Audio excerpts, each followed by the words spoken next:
Dubai viral কুনাফা cake. এই কেকটা যখনই আমি বানাতে যাই তখনই আমি একটু একটু করে পিস্তাশিও আর কুনাফার যে মিক্সচারটা রেডি করি অল্প অল্প করে খেতে থাকি। আর এই কেকের আইডিয়াটা এসেছে ইনস্টাগ্রাম থেকে। ইনস্টাগ্রামে যখন দুবাই চকলেটটা অনেক বেশি ভাইরাল হয়, মানুষ তো এক একটা জিনিস বানানো স্টার্ট করে এটা দিয়ে, তারপরে এইটা চলে আসে কেকের মাঝে। আমি প্রায় কয়েকটা পেজ দেখার পরে ভাবলাম যে আমার চকলেট ফাজ কেকের মিডলের লেয়ারে চকলেট গানাশের পরে কুনাফার লেয়ারটা দিলে কিন্তু বেশ মজাই লাগবে। তারপর থেকে এই কেকটা আমার পেজে স্টার্ট হয় সেল করা, অ্যান্ড আলহামদুলিল্লাহ আমার কিছু কাস্টমার আছে যারা কোনো ফাংশন হলেই এই কেকটা নিবে। আর আপনারা কি জানেন আমি বাংলাদেশে প্রথম যে এই কেকটা মেক করেছি? Guys, I am joking. আমি বাংলাদেশে প্রথম কিনা সেকেন্ড কিনা third, I don't know, but এই কথাটা আমি প্রায় প্রায় দেখি যে আমি বাংলাদেশে প্রথম এই কেকটা মেক করেছি।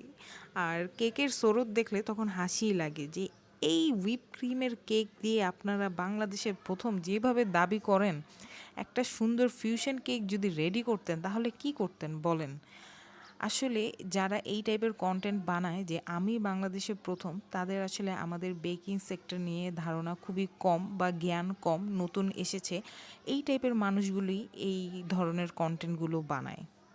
কারণ যারা অনেক দিন ধরে বেকিং ইন্ডাস্ট্রিতে আছে বা একটু ঘাটাঘাটি করে যারা, তারা আমি মনে করি যে জানে যে আমাদের দেশে অনেক অনেক অ্যাডভান্স লেভেলের পেস্ট্রি শেফ এবং কেক আর্টিস্ট আছে যাদের কাজগুলো একেবারে ইন্টারন্যাশনাল লেভেলের।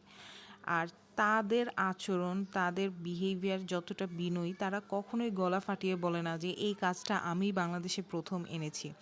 কিন্তু তারা কিন্তু আসলেই এনেছে অনেক কাজ, অনেক ধরন আমাদের দেশে এনেছে, কিন্তু তারা কখনোই গলা ফাটায় বলে না, কারণ সেটা তাদের সাথে যায় না। আর এইটাই হচ্ছে পরিচয় একটা জ্ঞানী মানুষের, যে অনেক কিছু জানে কিন্তু সে সবসময় প্রিটেন্ড করে যে সে কম জানে। আর একটা বোকা মানুষের পরিচয় হচ্ছে খালি কলসির মতো, যে খুব বেশি বাজে কিন্তু ভিতরে তার কলসিটা ফাঁকা থাকে। যাই হোক, মনে কষ্ট নেবেন না, কন্টেন্টের জন্য আমরা অনেক সময় ক্যাচি ক্যাচি কথা বলে থাকি, কিন্তু এরকম কোনো কথা বলা উচিত না যেটা আমাদের ব্র্যান্ড ভ্যালু বা আমাদের নিজেকেই ছোট হতে হয় এই সোশ্যাল মিডিয়াতে এসে। আর সবশেষে বলবো, এই কেকটা কেমন লাগছে অবশ্যই কমেন্ট সেকশনে জানাবেন।